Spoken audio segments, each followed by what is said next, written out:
Dear friends, இன்றைக்கி செட்டிநாட்டு தேங்காய் பால் சுசியம் எப்படி செய்யலான்னு பார்க்கலாங்க. கடலை மாவு வச்சுருக்கேங்க. குவான்டிட்டிலாம் டிஸ்கிரிப்ஷனில் கொடுத்துட்றேங்க. இது முந்திரி வச்சுருக்கேங்க. அப்புறம் ஏலக்காய் வச்சுருக்கேன், ஒரு 10 ஏலக்காய். இது ஜாகரி பவுடர் எடுத்து வச்சுருக்காங்க. வெல்லம் பவுடர் நம்ம கட் பண்ணுறது பேர இப்போ ஈஸியாக கடையில் விற்கிறாங்க ஜாகரி பவுடரு. அப்புறம் தேங்காய் துருவல் தனியாக வச்சுருக்குங்க. அப்புறம் இது அரிசி மாவு வச்சுருக்குங்க. அப்புறம் கோதுமை மாவு வச்சுருக்குங்க. அப்புறம் நெய் வச்சுருங்க. அப்புறம் இந்த தேங்காய் பால் எடுக்கிறதுக்காக இந்த தேங்காய்ங்க இது, ஏன்னா ஃப்ரெஷ்ஷாக பால் ஃப்ரெஷ்ஷாக எடுக்கலான்னு சொல்லிட்டு எடுத்து தேங்காயெல்லாம் இது சின்ன ஜாரில் எடுத்து மிக்ஸி ஜாரில் போட்டாச்சுங்க. அப்புறம் இந்த முந்திரி பருப்பு எடுத்து அதையும் இதில் போட்டுக்கலாம். அப்புறம் ஏலக்காய் எடுத்து இதில் போட்டு கொஞ்சமாக தண்ணி ஊற்றி கொஞ்சம் பேஸ்ட் மாதிரி வச்சுக்கலாங்க.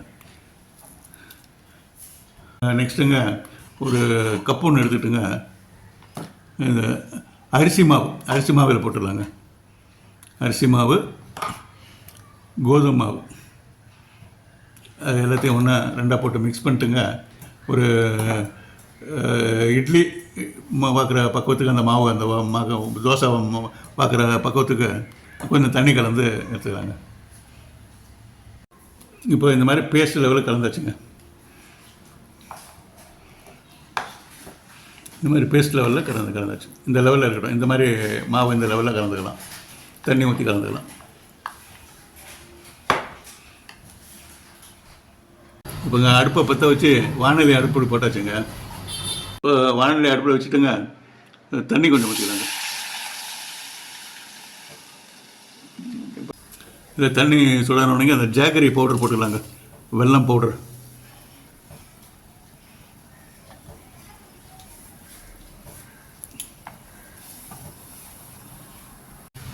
இப்போ நல்லா வெல்லம் உருகிச்சுங்க, நல்லா பாவு ஸ்டேஜுக்கு வந்துச்சுங்க. இப்போ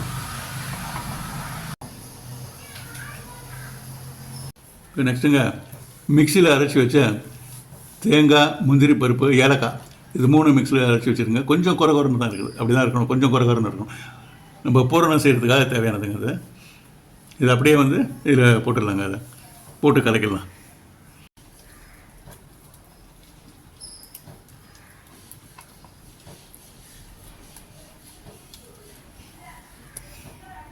இது கொஞ்சம் கெட்டியாக வர்ற வரைக்கும் சூடு பண்ணிடலாங்க.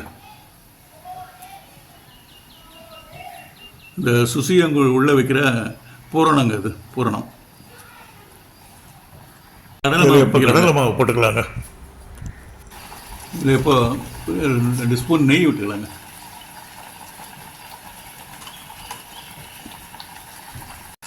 நல்லா கெட்டியாகிற வரைக்கும் சுண்டட்டுங்க. அதை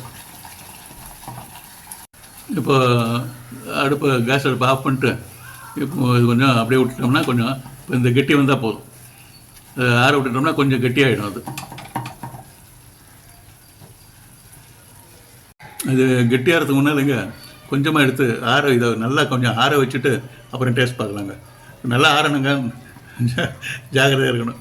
ஓகே, அந்த தவாவில் கொஞ்சம் எண்ணெய் ஊற்றிக்கலாங்க. ஒரு 3/4 வாசி வர மாதிரி எண்ணெய். இப்போங்க இந்த கட்டியான இந்த பூரணம் இருக்குது பாருங்கள், நம்ம கடையில் செய்த பூரணம், அதை சின்ன சின்ன பால்ஸாக போட்டு இதில் போட்டு வச்சுக்கலாங்க. அந்த அரிசி மாவு, கோதுமை மாவு கலந்ததில் கொஞ்சம் போட்டு வச்சுக்கலாம். அது கொஞ்சம் ஆறிடுச்சுன்னா கொஞ்சம் நல்லா உருண்டையாக வருங்க. இப்போ இந்த பூரணங்களை இதில் போட்டாச்சுங்க. இந்த பூரணத்தை இதில் கொஞ்சம் மாவு போட்டு கலந்து கொஞ்சம் உருண்டையாக மேலெல்லாம் மாவு வர மாதிரி செய்து அதை அப்படி எடுத்து இதில் போட்டுடலாங்க.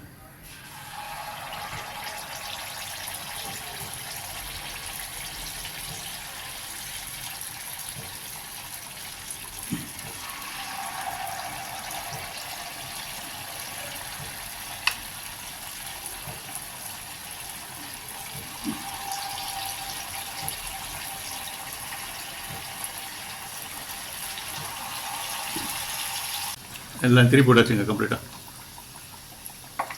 கொஞ்சம் கலர் வரணும். ஆனால் இதில் அவ்வளோ அரிசி மாவுன்றனால அவ்வளோ கலர் வராது, போதும்.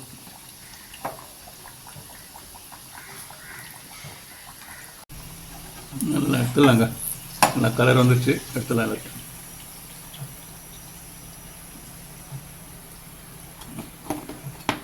இப்போது சுசியம் ரெடி.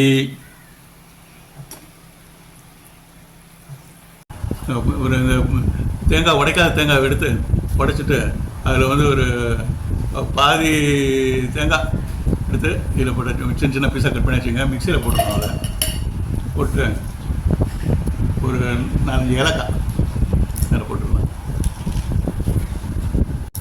இப்போ சர்க்கரை வந்து ஒரு 2 ஸ்பூன் போட்டுக்கலாங்க. இப்போ இதுங்க கொஞ்சம் தண்ணி ஊற்றிக்கலாம். ஒரு பாதி டம்ளர் தண்ணி ஊற்றிக்கலாம். இப்போ மிக்சியில் அடிச்சிடலாங்க. இது தேங்காய் பால் எடுத்துக்கலாங்க. இதில் கொஞ்சம் தண்ணி ஊற்றியாச்சு, நிறைய கொஞ்சம் தண்ணி ஊற்றி ரெடியாச்சு. முதல்ல ஒரு எடுத்தாச்சு, இப்போ 2வது தரம் அரைச்சி திருப்பி 2வது தரம் பால் எடுத்தாச்சு.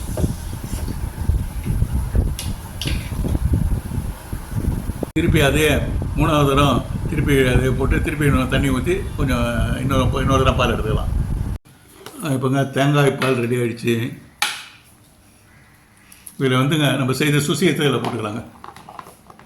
தேங்காய் பால் சுசியம். சுசியமே செம டேஸ்ட்டாக இருக்குது.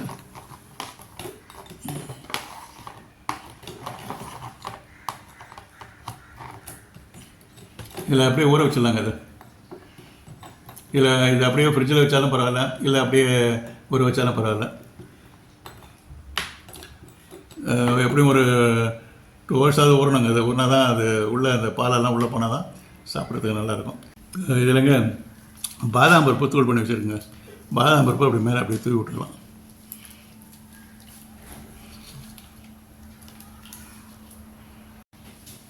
இப்போங்க இதை வந்து அப்படியே ஊற வச்சு நல்லா ஊறினோன்னே ஒரு 2 மணி நேரம் ஊறினோடனே எடுத்து நம்ம சாப்பிட்லாங்க. அவ்வளோ டேஸ்ட்டாக இருக்கும். சூடு பண்ணி சாப்பிட்டா நல்லா, சூடு பண்ணி சாப்பிட்டா ரொம்ப நல்லாயிருக்கும். நல்லா சாப்பிட்டா நல்லாவே இருக்கும். Thank you very much friends. Thank you very much for வாட்சிங்.